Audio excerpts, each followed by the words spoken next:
foi o santuário. E a história é muito interessante porque tem uma relação próxima com a questão indígena, né? E muito interessante, é uma coisa belíssima, assim. Inclusive nós estávamos lá no final de semana e a emoção das pessoas com aquilo é muito grande. Comparado aqui no Brasil, a Nossa Senhora Aparecida, mas é uma coisa muito forte na identidade indígena, né, do povo mexicano.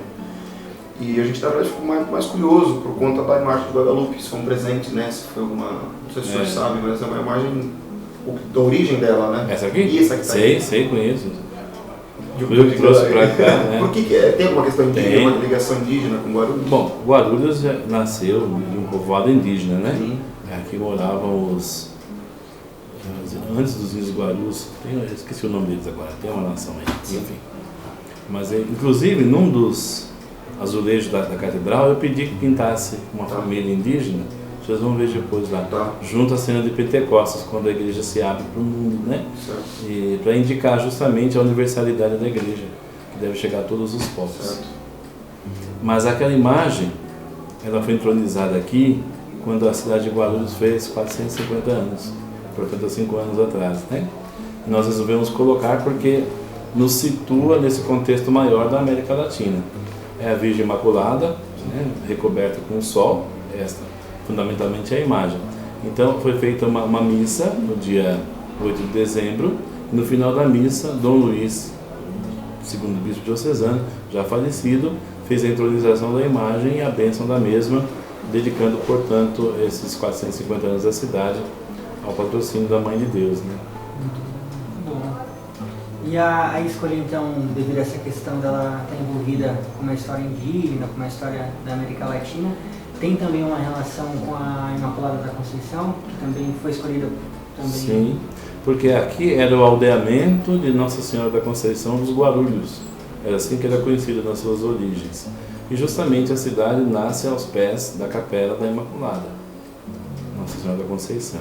Certamente a imagem original não é essa que está aí, essa é antiga também. A original nós não sabemos, certamente era uma imagem mais tosca e tal, né?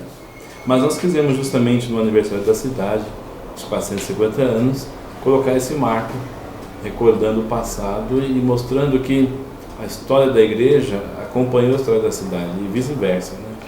A influência é muito marcante de uma sobre a outra. E a igreja, de uma forma geral, quando ela foi então construída nesse contexto, com a intenção então de catequizar e de instruir, né, os índios que aqui estavam. Se não me engano, acho que era os tamoios, tinha os guarumirins também, né? Exatamente. Tinha um processo de inserção deles neste ambiente, eles ficavam no ambiente externo. Como que funcionava esse... Os jesuítas costumavam sempre fazer junto à capela um colégio, um pequeno colégio, uma pequena escola. Em São Paulo, por exemplo, o Padre Colégio, justamente o nome por causa disso, né? E aqui também, mas aqui era bem menorzinho, então aqui é propriamente uma sala de aula, uma escola. Tudo indica que funcionava aqui atrás da igreja. Nós estamos na parte anterior da igreja, onde havia uma pequena sacristia e algumas salas. Não era propriamente um colégio, mas algumas salas onde havia essa catequese, essa formação também cultural, né? Os jesuítas eram muito avançados para a época, porque chegaram a fazer uma gramática indígena, traduzir o evangelho, né? O padre José de Anchieta fez muito isso, teatros com encenações bíblicas nas línguas locais. Eram pessoas assim, muito preocupadas em inserir o indígena como se pensava, na civilização, né? E os escravos, mais tarde? Porque parece que tem uma outra capela que é dedicada a eles, né? Que é próxima aqui também. É muito comum nas cidades coloniais que haja a igreja maior, chamada matriz, e diversas capelas, cada uma de acordo com a irmandade que a construiu. Aqui, a uns 300 metros, acredito, havia até 1930 a igreja de Nossa Senhora do Rosário, Mãe dos Homens Pretos de São Benedito. Em 1930, por questões de urbanismo, pelo que me consta, a igreja foi demolida e a prefeitura cedeu em permuta uma área para a construção da nova igreja, que é justamente ali na 7 de setembro, esquina com João Gonçalves, onde hoje é a Igreja do Rosário. E ali a Irmandade de Nossa Senhora dos Homens Pretos e do Rosário reconstruiu a igreja, num outro estilo, mas foram eles que construíram. Inclusive eu tenho as fotos de época Há pessoas da nossa comunidade que eram criancinhas, né, que fazem 80 e poucos anos, e que acompanharam essa construção. Então nós temos fotos de época com a Irmandade dos Negros coordenando os trabalhos de construção da igreja. Uma coisa muito interessante. Só que, quando a igreja foi reinaugurada, a primeira missa lá foi em 1933, o título foi se perdendo. Então o título completo era Igreja de Nossa Senhora do Rosário, Mãe dos Homens Pretos de São Benedito. Com o tempo, o povo simplesmente chamava Igreja do Rosário. E ficou assim. Quando a cidade fez 450 anos, o Dom Luiz devolveu o título completo. Então existe um decreto oficial do bispo reconstituindo o título original da igreja. Isso não é só uma questão, digamos, de homenagem, mas uma questão de justiça com quem construiu e manteve a igreja desde 1750. Um resgate da história. Uma palavra que os historiadores gostam, né? E que para nós também é importante.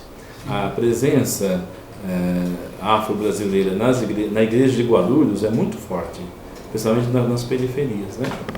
Por exemplo, esse ano passado, 2015, nós promovemos aqui a festa de São Benedito.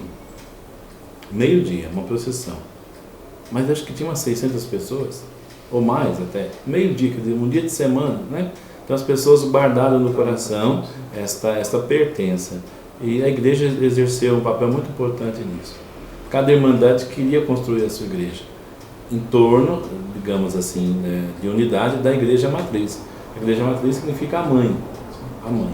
Hoje essa igreja, que nós chamamos popularmente de matriz, não é mais matriz, mas é a catedral, quer dizer, a igreja onde se encontra a cátedra do bispo.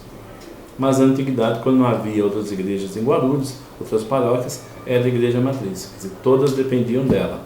Hoje é uma dependência simbólica, no sentido de que é o centro de comunhão, de unidade das igrejas de Guarulhos em torno do bispo. Uma coisa que às vezes causa bastante espanto nas pessoas mais leigas, né, é o fato de que a igreja, ela de certa forma também serve, né, para resguardar pessoas que foram muito importantes dentro da religião. E, inclusive algumas pessoas então ficam enterradas na própria igreja para ficar próximas realmente da questão de Deus.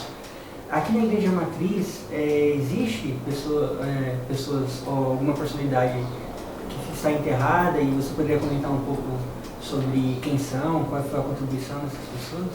O Salmo 22 termina dizendo assim, o Salmo do Bom Pastor, né? Na casa do Senhor habitarei pelos tempos infinitos. Então as pessoas que exerciam liderança na igreja, normalmente bispos, padres, monges, eram sepultadas também no local sagrado. E também pessoas membros das irmandades, os diretores, enfim, artistas, isso é muito comum na Europa, tinham o seu túmulo dentro da igreja, ou nos átrios da igreja, quando não cabia mais na parte principal.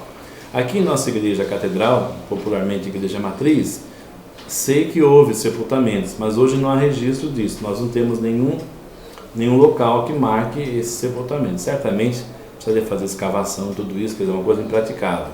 Mas temos 2 sepultamentos de bispos. Dom Luiz, que faleceu em 2012, e Dom Joaquim Justino Carreira, que faleceu em 2013. Dom Luiz, que mandou construir os túmulos, e ambos usaram, né? Dom Luiz depois de 19 anos à frente da igreja de Guarulhos, e Dom Joaquim depois de 2 anos. Ele trabalhou 9 meses e ficou doente praticamente outros tantos.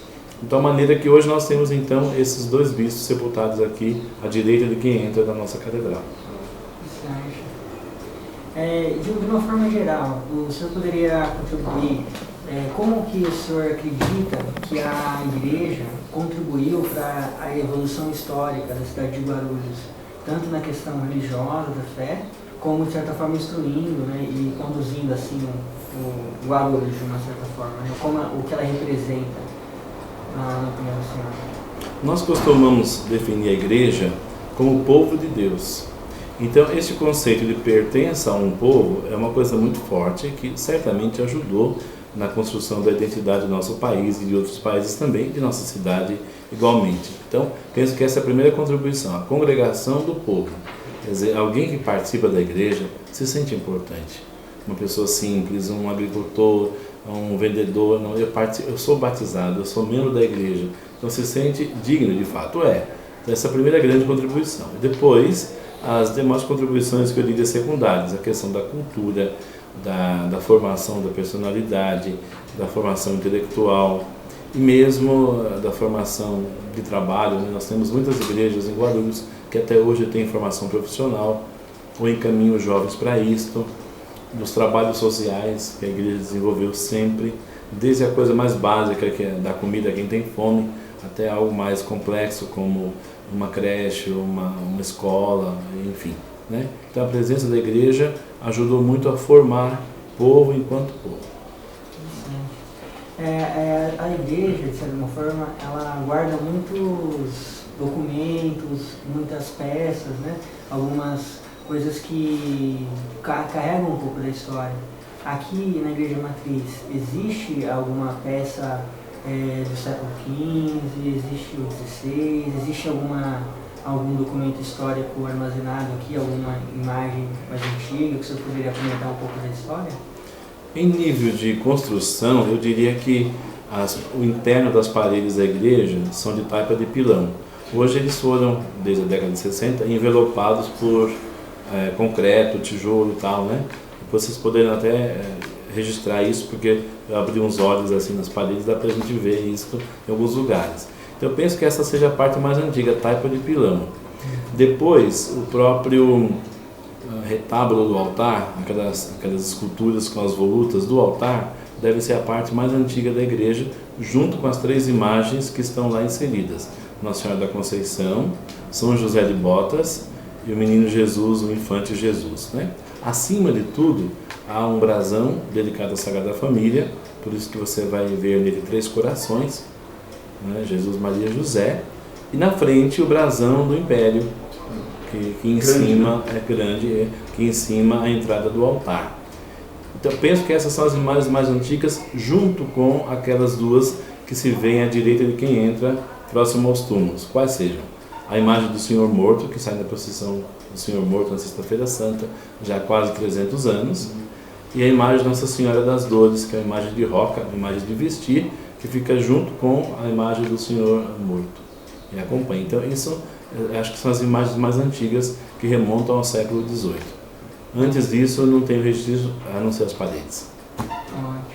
Existe uma curiosidade que, por exemplo, em São Paulo, a fundação da cidade tem homenagem ao dia em que o apóstolo Paulo foi batizado, não é? Uhum. E por isso, então, dia 25 de janeiro, nós temos aí o aniversário. Quando ele é convertido, né? Quando ele é convertido. Conversão do apóstolo São Paulo. Conversão. E aqui em Guarulhos, então, a escolha da Santa Imaculada Conceição, devido ser o dia em que ela é reconhecida, assim, você poderia comentar um pouco qual a história dessa santa, como que ela foi inserida dentro da canonizada, acredito que é assim que esse é o termo correto a ser utilizado, um pouco para entender um pouco da ligação dela com a escolha dela.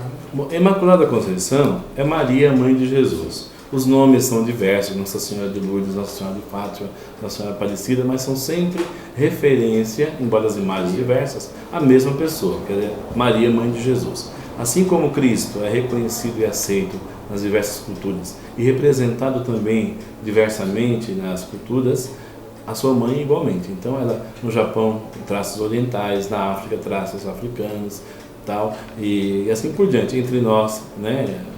Nossa Senhora de Guadalupe, traços indígenas. Agora, aqui especificamente, se trata de um dogma. O dogma quer dizer uma verdade de fé, revelada por Deus, assim nós o cremos, e declarada pela Igreja, reconhecida e proposta aos fiéis. Qual é o dogma? Bem, todo ser humano, de acordo com o pensamento católico cristão, nasce com o pecado original. Todos, sem exceção. A não ser Jesus Cristo, que é o vencedor do pecado, não podia nascer com pecado. E também a Santa Mãe de Cristo. Então, o que ensina a doutrina católica a respeito de Maria? Que ela foi concebida sem o pecado original. Quer dizer, Maria nunca foi tocada pelo pecado, nem mesmo aquilo que é a herança de Adão, próprio do ser humano, que é o pecado original. Isso não tira a liberdade de Maria, mas preparou o coração de Maria para que fosse uma casa digna, digamos assim, de habitação do Salvador. Então, é isso que é celebrado no dia 8 de dezembro. A Igreja celebra isso desde as suas origens, praticamente desde o século II. No entanto, a data oficial é 8 de dezembro, desde 1854, quando o Papa Pio IX proclamou o dogma da Imaculada Conceição. Quer dizer, é uma verdade de fé aceita por todo católico. Ótimo. E o fato de ter escolhido ela é mais uma coincidência devido ao dia que o Padre João Manuel de Paiva chegou aqui, ou algo que ele escolheu porque ele realmente queria que fosse essa?